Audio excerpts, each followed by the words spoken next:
हजरत, अगर हुकूमत मुआवनत नहीं करती इस वक्त तो किन मुश्किलात का सामना होगा हुकूमत को? हुकूमत मुआवनत नहीं करती तो हुकूमत को एक नोटिस जाएगा कंटेम्प्ट का, बुला लेंगे, तलब कर लेंगे वजीर आजम को भी और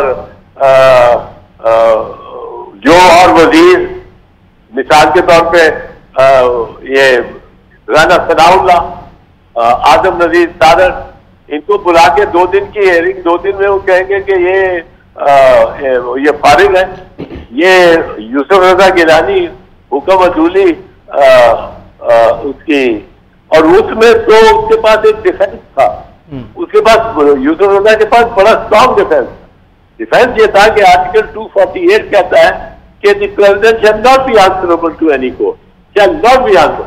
अब जब तक आसिफ जरदारी प्रेसिडेंट है, यूसुफ रजा कहता था, मैं उसका वकील था, कि सर 248 हमें ये इजाजत नहीं देता कि हम आपके सामने आपके रूबरू पेश करें, तो ये कैसे इजाजत देता है कि एक 3rd क्लास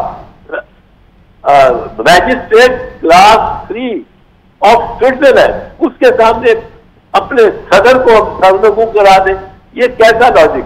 पर उन्होंने नहीं सुनी, एक सुनी करके, और उसको मैं कहता था कि ये आसिफ जरदारी, इसको जब ये सदारत से हट जाएगा और इस तारीख को इसने हट जाना है, उसके बाद इसके साथ जो सलूक कर ले, लेकिन while is the president, he is not answerable to any court. और ये सॉवरेन इम्यूनिटी है हमारी इन बाकी दुनिया में, पर वो नहीं माने, उन्होंने कहा अब क्या चमक है।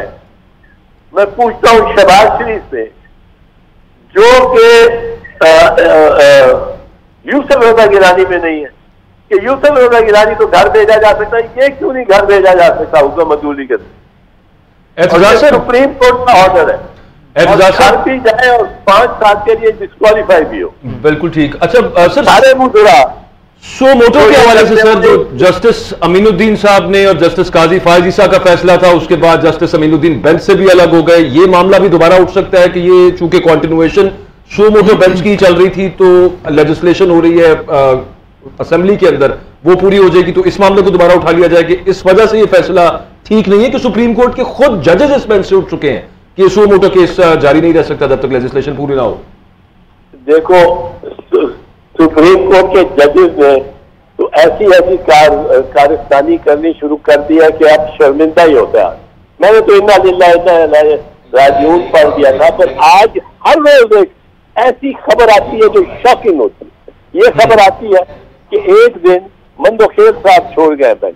अच्छा, अब वो बेंच छोड़ रहे हैं, वो चेंबर में सुप्रीम चीफ जस्टिस के चेंबर में वो नहीं बताते कैसे, वो आते हैं अदालत में, बैठते हैं, वहां से चेंबर से साहब के साथ चलते आते हैं, बैठते हैं, बैठते ही पहला काम करते हैं कि जी मैं नहीं बैठूंगा और मैं इस पर नोट लिखूंगा क्यों नहीं बैठा। चलो आप, अब ये वो एक दिन के लिए रिकॉन्स्टिट्यूट होने पे बेंच एक दिन के लिए वो पोस्टपोन हो गया। यही तो बहुत तशवीश की बात है एतजाज हसन साहब, अगर आपने इन्ना लिल्लाह पढ़ लिया। एतजाज साहब, आर्टिकल 220 के तहत तो तमाम इदारे मुआवनत के पाबंद होंगे इलेक्शन कमीशन ऑफ पाकिस्तान के, तो इलेक्शन कमीशन ऑफ पाकिस्तान बेबसी का इजहार कर रहा है? बेबसी का इजहार करता है, ये मेरा फायदी है, ये तो बदनीयती है। ये मैं सुप्रीम कोर्ट के बारे में या जजेस के बारे में नहीं कह सकता हूँ ये अल्फाज इस्तेमाल कर, और ये इनकी तो बदनीयती है। ये इनकी बदनीयती थी कि 10 अक्टूबर को ले जाना तारीख को, किस वजह से?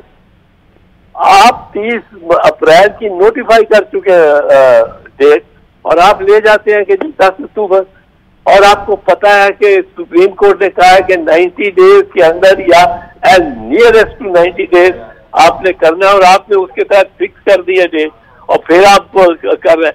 ये तो ब्रेजन कंटेम्प्ट ऑफ कोर्ट है, ब्रेजन। इन 5 मेंबर्स को सुप्रीम कोर्ट को चाहिए, यही बेंच, इसी बेंच का हुक्म अदूली हो रही है कि बुलाए और तलब करके पूछे जी आप ये किस तरह आपने किया, और अगर आपने ये नहीं करना तो आप सब घर जाए, new chief election commissioner and member should be appointed with in 3 days, ताकि कोई डिले भी ना हो। ये ऑर्डर करे और होगा, वो होगा जो ये सुप्रीम कोर्ट का यही बेंच कहेगा, वो होगा, उस पर अमल भी होगा, सिपा सलार भी अमल करेगा।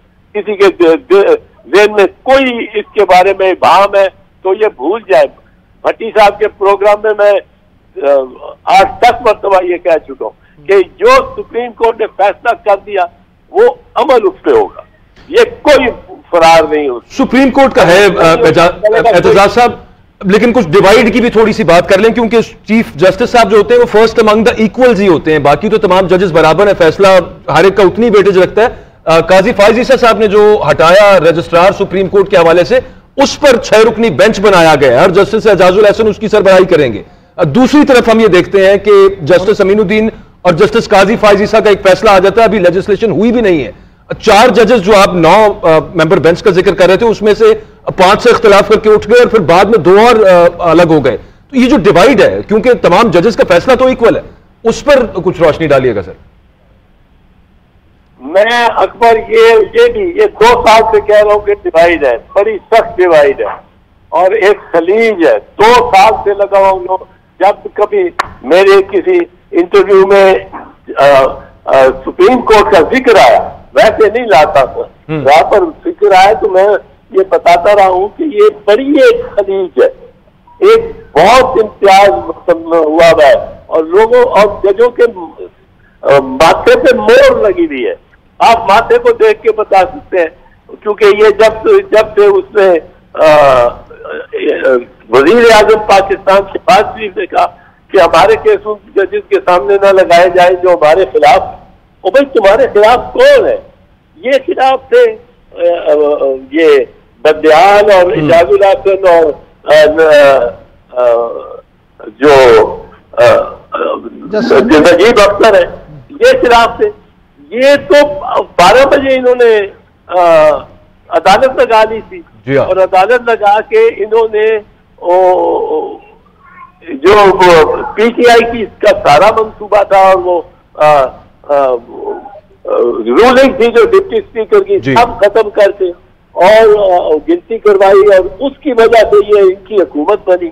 ये भी तो अजीब जालिम लोग हैं कि अब ऐसा इन्होंने किया है कि काजी ईसा हर वो काम करने पे उतर आए जो नामुनासिब है।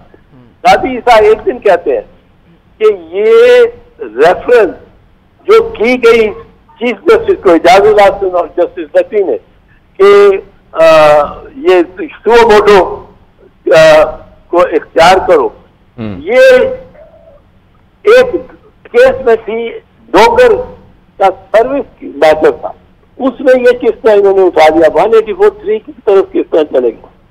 अब खुद देखिए, खुद ये मैटर कौन सा सुन रहा है? सुन रहे ये है जिसमें ये इन्होंने ऑर्डर पास कर दिया कि 184(3) के तहत कोई जज सुनेगा ही नहीं और रजिस्ट्रार को उसको हुक्म दे दिया कि कोई केस न लगाओ इसका 184(3) का। वो किस केस पे? वो एक केस है उनके सामने जिस केस में ये फैसला होना कि क्या पब्लिक सर्विस कमीशन 20 नंबर इजाफी दे सकती है किसी हाफिज कुरान को, तुमने किया कुरान तो इसलिए तुम्हें 20 नंबर इजाफी मेडिकल की जॉब के लिए। जी medical registrar, assistant professor surgery, उससे ये उसको 20 नंबर दे दो तो वो हाफिज कुरान है। अब उसमें ये ले आए हैं, लेकिन वो सुओ मोटो केस था ना सर, वो उसमें तो ये आती है कि वो खुद एक सुओ मोटो केस था। वो सुओ मोटो केस है और वो सुओ मोटो इसके साथ कोई ताल्लुक नहीं है उसका, इस इशू के साथ कोई ताल्लुक नहीं है। अब ये जो है ये तो इन्होंने बदतमीजी की है चीफ जस्टिस के साथ कि चीफ जस्टिस के रजिस्ट्रार को तब्दील कर दिया कि जाओ तुम रिपोर्ट करो गवर्नमेंट को। ये कब हुआ है जिंदगी में अदालत की बड़े फकीर सारे की किसी आला अदालत में कि चीफ जस्टिस के रजिस्ट्रार को तब्दील कर रहा है एक सिंगल प्यूनी जज कि जाओ। ये तो अब डेस्परेट हो गए, ये डेस्परेट हो गए कि ऐसा बेंच बने जिसमें हमारी एक्सपीरियंस हो। मैं आपको बताऊं, फुल कोर्ट बन जाता है, ये नहीं एक्सेप्ट करेंगे। फुल कोर्ट 15 जजेस का बनता है। फुल कोर्ट ये कहेंगे, मैं से आज वाले पूछ रहे ये कहेंगे 13 जजेस का बेंच हो, फुल कोर्ट नहीं हो, वो फुल कोर्ट नहीं होगा। ये फुल कोर्ट कहेंगे बंदयाल ने जिस वक्त फुल कोर्ट बना दिया उसमें बंदयाल की अक्सरियत है, ये कहते हैं इजाजुल हसन और नकवी को निकालो।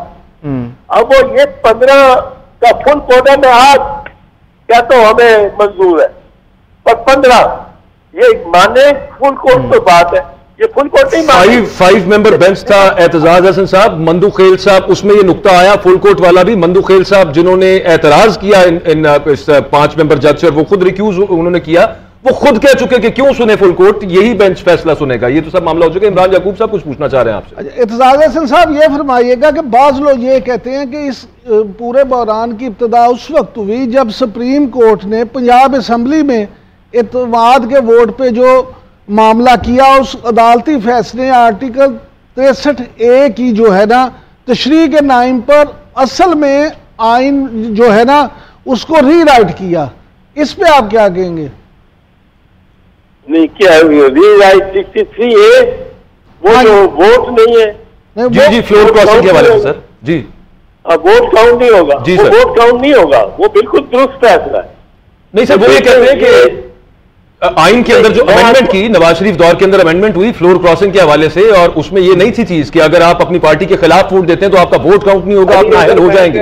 तो मैं भी इत्तेदार साहब से सवाल कर, देखिए जिस तरह ये इंटरप्रेट हुआ है ना, वो उसका ये लॉजिकल कंक्लूजन बनती है। ठीक, इंटरप्रिटेशन जो है वो ये है कि ये वोट है ही पार्टी का, ठीक, डिफेक्शन को आप डिस्करेज करना चाहते हैं, डिफेक्शन के fruit of an illegal act आप नहीं देना चाहते।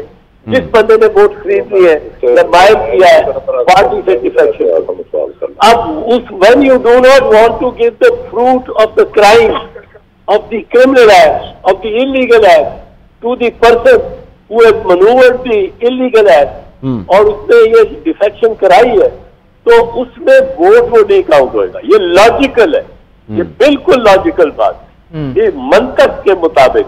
आरिफ हमीद भट्टी साहब सवाल करना चाह रहे हैं, भट्टी साहब सवाल करना चाह रहे हैं। वालेकुम सलाम।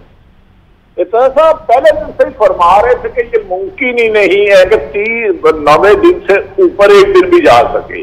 आप election chief justice of Pakistan ने फैसला फरमा दिया और बज़ाहिर बाजू नजर में प्राइम मिनिस्टर ने फैसला किया इलेक्शन नहीं कराएंगे, तो क्या ये यूसुफ रजा गिलानी की दोबारा तरीक दोहराई जा सकती है? अगर हुकूमत इलेक्शन कराने से भागे और आइन और कानून के मुताबिक इलेक्शन ना कराए तो? हाँ, तो हो सकती है, दोहराई जा सकती है, बिल्कुल दोहराई जाएगी, बिल्कुल दोहराई जाएगी। ये भी फरमा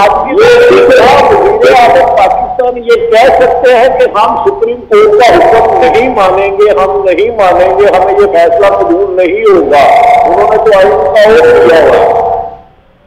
सर उन्होंने क्या कहना है, उन्होंने क्या कहना है? कह तो हो रहा है जो इस पे तनख्वाह भी नहीं है, जो मेंबर भी नहीं है, जो लंदन में बैठे हुए और मफरूर है, और जो मुजरिम है वो कह रहे हैं कि जी जब बेंच नहीं कबूल होगा तो उसका फैसला कैसे कबूल करेंगे? फैसला तो वहां से आ रहा है, माइंड तो वो है, इंजन तो वो है, ये तो उसकी